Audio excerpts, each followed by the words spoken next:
प्रिय दोस्तों, फिर से स्वागत है हमारे चैनल ओल्ड इंडियन कविता में। तो दोस्तों, आज की कविता है कि बुद्धि में सबसे बलवान भगवान श्री गणेश जी को ही क्यों मानते हैं। मित्रों, अगर अभी तक आपने हमारे चैनल को सब्सक्राइब नहीं किया है तो कृपया सब्सक्राइब करें, बेल आइकन अवश्य दबाएं ताकि आने वाली हर वीडियो सबसे पहले आपके पास पहुंचे और अपने दोस्तों में ज़्यादा से ज़्यादा शेयर करें। दोस्तों, हमारी कविताएं धार्मिक हैं, पौराणिक हैं और ज्ञानवर्धक हैं। मित्रों, आज की हमारी कविता है कि भगवान श्री गणेश जी को ही बुद्धि में सबसे बलवान क्यों माना गया है और भगवान श्री गणेश जी को ही बुद्धि के दाता क्यों कहा गया है। मित्रों, एक समय की बात है, देवता और दानव एकत्रित हुए और उनमें यह हार जीत होने लगी कि बुद्धि में सबसे ज़्यादा बलवान कौन है। देवता कहने लगे कि देवता ही बुद्धि में सबसे ज़्यादा बलवान है। दानव कहने लगे कि बुद्धि में सबसे ज़्यादा दानव बलवान है। दोनों मिलकर भगवान भोलेनाथ के पास कैलाश पर्वत पर गए और भगवान भोलेनाथ का स्मरण किया।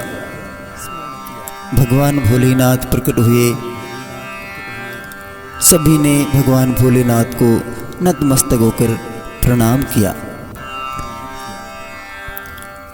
और अपनी बात भगवान भोलेनाथ को बताने लगे कि हे प्रभु, देवता और दानवों में बुद्धि में सबसे ज़्यादा बलवान कौन है।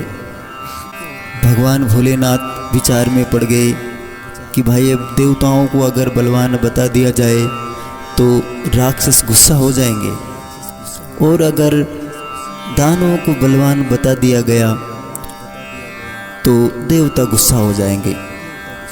मित्रों, काफ़ी सोच विचार के बाद में भगवान भोलेनाथ ने देवता और दानवों से कहा कि भाई, जो भी इस पूरी पृथ्वी के सबसे पहले परिक्रमा लगाकर मेरे पास वापस कैलाश में आ जाएगा, उसे ही बुद्धि में सबसे ज़्यादा बलवान माना जाएगा। मित्रों, सभी देवता अपने अपने वाहन लेकर कैलाश पर्वत से रवाना हो गए। कोई आगे चला, कोई पीछे चला, कोई ज़्यादा दौड़ता, कोई कम दौड़ता। सभी अपने अपने विचार लेकर और पृथ्वी की परिक्रमा करने के लिए रवाना हो गए और भगवान गणेश वहीं पर बैठे रह गए। उन्होंने सोचा कि मेरा भारी तो है शरीर, मूसे की है सवारी, अब मूसक भला कितना दौड़ेगा। इसी विचार में गणेश जी वहाँ बैठे रहे। बैठे बैठे सोच विचार करने लगे कि भाई क्या किया जाए। सभी निकल गए, दूर दूर तक नहीं दिख रहे। अब मैं यहाँ से अगर चलूँगा तो उनको पकड़ भी नहीं सकता। अब मेरी तो पता नहीं परिक्रमा कितने दिनों में जाके पूरी होगी। इतने तो पता नहीं पृथ्वी पे क्या क्या हो जाएगा। इसी विचार में भगवान गणेश जी डूबे हुए थे। तभी उनकी एकाएक धरती के ऊपर निगाह पड़ी तो मन में विचार किया कि धरती समान अपनी माँ है और ऊपर देखा तो आकाश के समान पिता है। फिर नीचे देखने लगे तो माँ समान धरती माँ दिखी, ऊपर देखा तो आकाश समान पिता लगे। फिर अपनी नज़र घुमा के भोलेनाथ और मैया पार्वती की तरफ देखा तो आकाश और पृथ्वी दोनों ही नजर आ गए और मन ही मन मुस्कुराते हुए प्रणाम किया और उठ खड़े हुए। अपनी सवारी मूसक से कहा कि भाई मूसक आ जाओ, हमें धरती की परिक्रमा करने चलना है। आस्ते आस्ते मूसक भी आ गए। कि चलो भगवान आइए धरती की परिक्रमा करते हैं। और इशारों ही इशारों में मूषक महाराज से कह दिया कि हमें अपने माता पिता की ही परिक्रमा करनी है। और मूषक महाराज वहां से रवाना हुए। मूषक महाराज कह रहे हैं,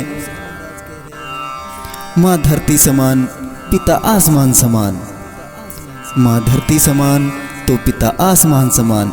कहते हुए उन्होंने अपनी तीनों परिक्रमा पूरी की और माँ जगदम्बे और भगवान भोलेनाथ के चरणों में बैठ गए। कई दिन बीत गए। देवताओं में सबसे पहले कार्तिकेय महाराज कैलाश पर्वत पर पहुंचे और गणेश जी को वहां पर बैठा देख आश्चर्यचकित रह गए और भगवान भोलेनाथ से कहने लगे, पिताजी, पूरे मार्ग में मेरे से आगे कोई भी नहीं निकला तो गणेश ही सबसे पहले कैसे आए? और इतनी ही देर में धीरे धीरे करके सभी देवता कैलाश पर्वत पर पहुंच गए। तभी देवता दानव सभी देवी देवता मिलकर भगवान भोलेनाथ से कहने लगे कि प्रभु, हमारी परीक्षा का परिणाम जो आप सुनाइए। परीक्षा ये थी कि बुद्धि में सबसे बलवान कौन है। तभी सभी देवता और दानवों के सामने भगवान भोलेनाथ कहने लगे कि देखो भाई, आपने तो केवल पृथ्वी के ही चक्कर लगाया है, वरन गणेश ने तो पूरे ब्रह्मांड की ही परिक्रमा कर ली है। इसलिए